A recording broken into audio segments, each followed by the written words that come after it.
The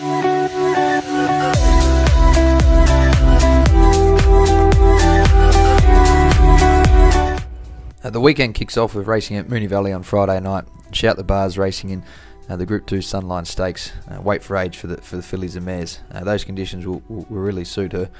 Most importantly, she's down there in search of a dry track. Unfortunately, a first up run here, you can just put a line through due to the track conditions, and that certainly hasn't improved throughout. So she's won a Group 1 down in Melbourne before. She's versatile in that way of going. She had a nice jump out in between, so with a nice positive ride, I can certainly expect her to be more competitive than what she showed first up. TILIANAM returns to the races also at Moonee Valley in the Group 3 Alexandria Stakes over the 1600 metres. We're stretching out to that distance for the first time, but I do feel the track around Moonee Valley will be certainly helping her get that distance for the first time. She's got good tactical speed, which will really help around Moonee Valley, and she's really pleased since she's travelled down to Melbourne. Hopefully the change of scenery can help her improve on her first two runs here that she showed in Sydney.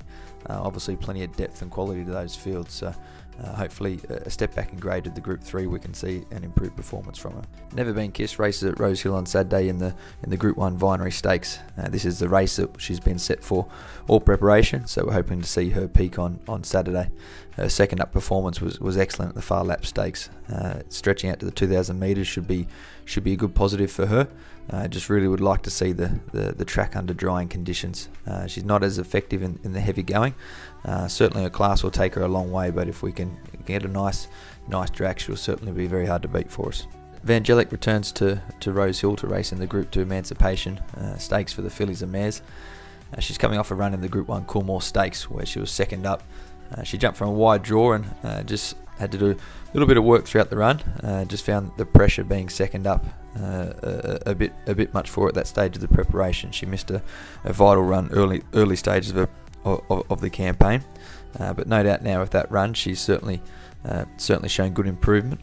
The conditions here of the Emancipation Stakes will suit her very well, and it's a track and distance that she races very well at, so expecting her to be competitive for us once again. ZOUMON's racing in the Group 3 TILIANAM Stakes over 2000 metres. I thought it was an excellent effort there last start. He was taking on the older, more seasoned stayers in a race where there was certainly plenty of pressure. It's not easy for those 3-year-olds at this point in their career taking on those as I said, tough seasoned stayers, but I thought he did a good job considering. Back to his own age group, whilst he's up in class here, I do feel he'll be much better under these conditions, and you can see a big turnaround in his performance. Darjaran's entered for 2 races, the Benchmark 88 1400 and the Group 3 Doncaster Prelude. Most likely looking to target the latter option of the two. I still feel we haven't seen the best from this son of Frankel. He's certainly got plenty of ability there. His runs have certainly been full of merit every start that he's had in Australia, and showed continual improvement throughout. He certainly may just get the conditions and a nice strong run race here that I think will really suit him and play into his favour. But he's in good shape, and looking to see him break through for a well-deserved victory.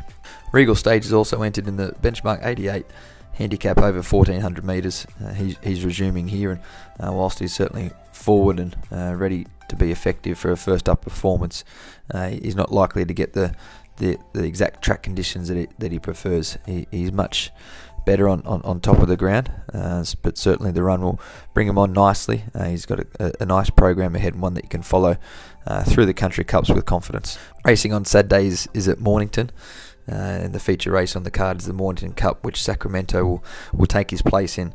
He's coming off what was an excellent victory in the Canberra Cup, just second up off a long layoff. I thought he was very brave on that occasion. He as he likes to do, he got out bowling along into a lovely rhythm, and certainly took plenty of catching. He was full of running there at the top of the Canberra Straight, and hope to see that for him once again in Mornington. He's travelled down in good order. He's in nice shape. It looks a lovely race for him. He's been effective in Melbourne in previous preparations, so I expect him to be able to handle the track well, the conditions well, and certainly feel there's still an element of improvement from his second up performance.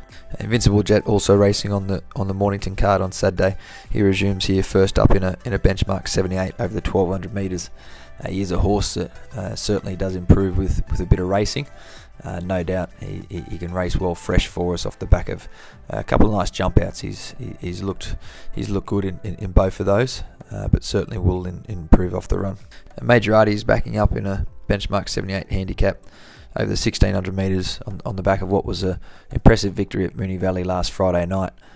He got himself into an awkward position around the turn, but I thought he showed great sprint and great brilliance to pick them up quite quickly. So very encouraging performance from him, and if that's an indication of how well he's going in Melbourne at present, certainly feel he's capable of putting another victory together. He's in good shape, and been very pleased with him leading into this race. Sweet Baby Boom will contest the Wellington Boot on Sunday.